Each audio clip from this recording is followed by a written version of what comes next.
الحمد لله رب العالمين والصلاة والسلام على رسوله الكريم اما بعد. محترم بھائیوں، ہم لوگ عید الاضحیٰ کے احکام و مسائل سنتے آ رہے ہیں، اور ہم نے کل لاسٹ درس میں یہ بات ہم نے معلوم کی تھی کہ عید قربانی کا وقت عید کی نماز کے بعد سے شروع ہوتا ہے اور ایام التشریق 13 ذی الحجہ کے مغرب سے پہلے تک ہوتا ہے. حاضرین گرامی، ایک اہم مسئلہ یہ ہے کہ قربانی جانور کون ذبح کرے. جو خود قربانی کر رہا ہے وہ جانور ذبح کرے اپنے ہاتھوں سے یا پھر قصائی ذبح کرے. تو حاضرین گرامی، سلسلے میں افضل یہ ہے کہ جو قربانی کرنے والا ہے اگر وہ قربانی کرنا جانتا ہے، ذبح کرنا جانتا ہے، تو اس کو چاہیے کہ اپنے ہاتھوں سے اپنے جانور کو ذبح کرے. بہت اچھی بات ہے. پیارے نبی صلی اللہ علیہ وسلم کے بارے میں آتا ہے کہ پیارے نبی صلی اللہ علیہ وسلم نے اپنی عمر کے اپنی زندگی کے آخری سال میں 63 جانور اپنے ہاتھوں سے ذبح کیے. 63 جانور اپنے ہاتھوں سے پیارے نبی نے ذبح کیے، اور باقی جانور حضرت علی نے آپ کی جانب سے نیابت کرتے ہوئے ذبح کیے تھے. تو زیادہ افضل یہ ہوگا کہ جس انسان کا جو جانور ہے وہ اپنے ہاتھوں سے اپنے جانوروں کو ذبح کرے، اور اگر وہ ذبح نہیں کر سکتا ہے، ذبح کرنے پر قدرت اس کو حاصل نہیں یا ذبح کرنا وہ جانتا نہیں، تو پھر قصائی وغیرہ اگر ذبح کرتا تو کوئی بات نہیں. ایک اہم مسئلہ یہ ہے، کیا عورت جانور ذبح کر سکتی ہے؟ کیا عورت جانور ذبح کر سکتی ہے؟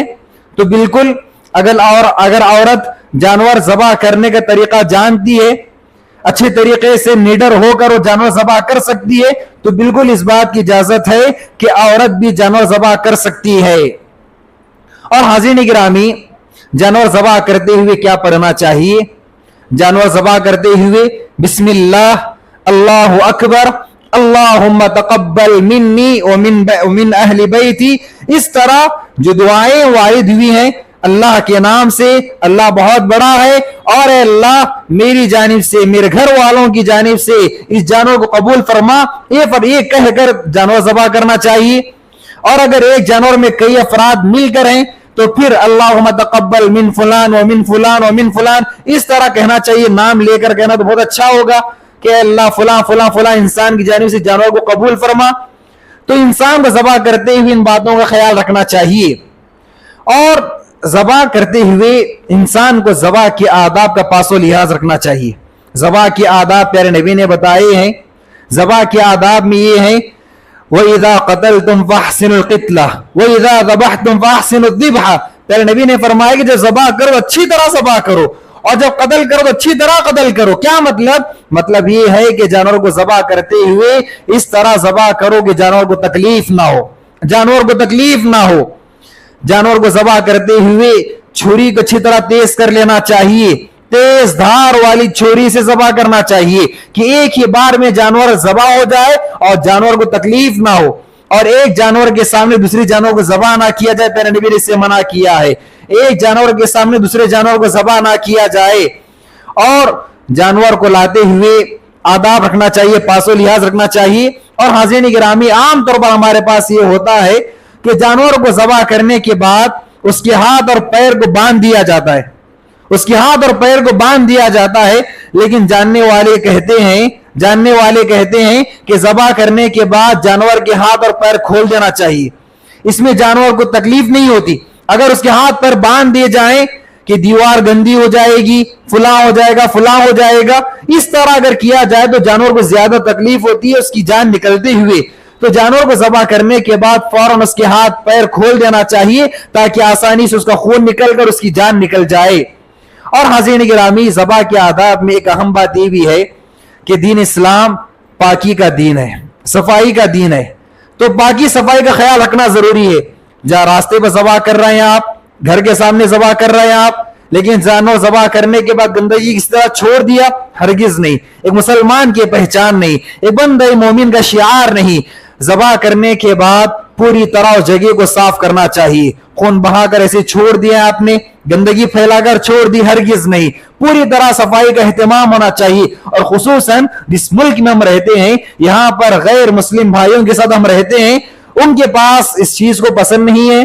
تو ہماری ذمہ داری بنتی ہے کہ ہم اپنے دین پر عمل کریں لیکن انہیں تکلیف نہ ہو, اپنے دین پر عمل کریں لیکن انہیں تکلیف نہ ہو. انہیں تکلیف نہ ہونے کی جو کام ہو سکتے ہیں وہ ہم کام کریں, جو کام ہم کر سکتے ہیں وہ کام کریں. باقی صفائی کا اہتمام کریں, پردے میں کرنا ہے تو پردے میں کریں, کوئی بات نہیں. لیکن ہم غیر مسلم بھائیوں کے ساتھ رہتے ہیں تو ان کے جذبات کا خیال بھی ہمیں کرنا چاہیے شرعی حدود میں رہتے ہوئے. اور جانور ذبح ہونے کے بعد جانور کی تقسیم, گوشت کی تقسیم کی بات آتی ہے تو پیارے نبی صلی اللہ علیہ وسلم نے اس سلسلے میں خاص طور پر واضح طور پر فرما دیا ہے, کلو اطعموا وادخروا, کھاؤ کھلاؤ اور ذخیرہ کرنا چاہتے ہو, جمع کر کے رکھنا چاہتے ہو جمع کر کے رکھو. شروع ایام میں جمع کرنے سے منع کیا گیا تھا, اس لیے کہ دور سے قافلہ آیا تھا جو بھوکا تھا, اس کے پاس کھانے کے لیے کوئی چیز نہیں تھی, تو اس وقت پیارے نبی نے جمع کرنے سے منع کیا تھا. لیکن بعد میں پیارے نبی نے صاف طور پر فرما دیا کہ خود بھی کھاؤ, اوروں کو بھی کھلاؤ, اور ذخیرہ کر کے رکھنا چاہتے تو ذخیرہ کر کے رکھو. تو انسان کو کھانا چاہیے, کھلانا بھی چاہیے, اور اگر ذخیرہ کر کے رکھنا چاہتے تو ذخیرہ کر کے رکھ بھی سکتا ہے. اور علماء کرام نے اس بات کو پسند کیا ہے, اگر کوئی انسان اس طرح کرتا ہے, گوشت کے 3 حصے کر لے, 3 حصے بنا لے, ایک حصہ اپنے لیے, ایک حصہ تقسیم اپنے رشتہ داروں کے لیے, ایک حصہ غرباء کے لیے, تو بہت اچھی بات ہے. لیکن یہ ضروری نہیں, اس کو کوئی ضروری سمجھ کر بالکل کلو کے حساب سے بنا رہا ہے, اس طرح کوئی بات نہیں ہے. اگر کوئی انسان کرنا چاہتا ہے تو بہت اچھی بات ہے. اور حاضرین کرام ایک اہم سوال یہ ہے, کیا غیر مسلم کو گوشت, قربانی کا گوشت دیا جا سکتا ہے؟ کیا غیر مسلم کو قربانی کا گوشت دیا جا سکتا ہے؟ تو اس سلسلے میں علماء کرام نے بات لکھی ہے کہ اگر غیر مسلم وہ گوشت کھاتا ہے, اس سلسلے میں وہاں پر کوئی کراہت کی بات نہیں ہے, اور آپ کے اس کو گوشت دینے کی وجہ سے اس کے دل میں اسلام کے بارے میں, مسلمانوں کے بارے میں اچھے جذبات پیدا ہوں گے, تالیف قلب ہوگا, تو پھر علماء کرام نے کہا ہے کہ ایسے موقع پر غیر مسلم کو بھی قربانی کا گوشت دیا جانا چاہیے, غیر مسلم کو قربانی کا گوشت دیا جانا چاہیے. اور حاضرین گرامی خصوصی طور پر قربانی کی گوشت کی تقسیم کے وقت جو غرباء ہیں, جو مساکین ہیں, یتیم ہیں, بیوہ ہیں, مجبور ہیں, لاچار ہیں, ان کا خیال رکھنا چاہیے. تمام جو مالدار ان کے گھر میں تو گوشت کرتا ہی ہے, ان کے پاس تو گوشت ہوتا ہی ہے, اور لوگ انہی کو لا کر دے رہے ہیں, غریبوں کو بھول جا رہے ہیں.